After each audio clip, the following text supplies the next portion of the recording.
Consolata Zambe nasce nel 2006 per trasmettere attraverso il canto i valori cristiani così come vengono vissuti in terra di missione. Sono circa una trentina di giovani delle province di Treviso e Pordenone che si incontrano nei due centri che i missionari della Consolata hanno in queste zone, Vittorio Veneto e Nervesa della Battaglia. Sì, perché il coro sostiene proprio i missionari della Consolata.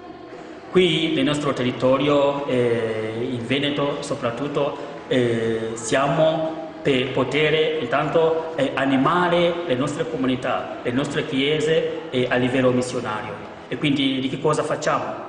Ci occupiamo soprattutto di animare, di formare i giovani, ma anche chi non sono i giovani, in questa finestra del mondo, questa finestra missionaria.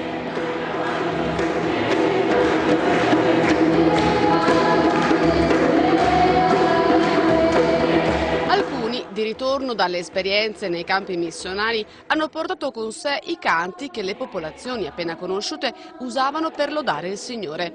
È nato così un coro di musica sacra ed etnica assieme, una fusione di spiritualità e culture tra le più varie e affascinanti, che canta nelle lingue swahili, creolo, coreano, spagnolo, francese. Cantano per trasmettere un messaggio. A noi hanno sempre detto che è un coro che trasmette la vitalità e la gioia. E il messaggio cristiano prima di tutto è gioia, quindi in questo modo. Cantano per sostenere le attività che i missionari della Consolata portano avanti in tutto il mondo.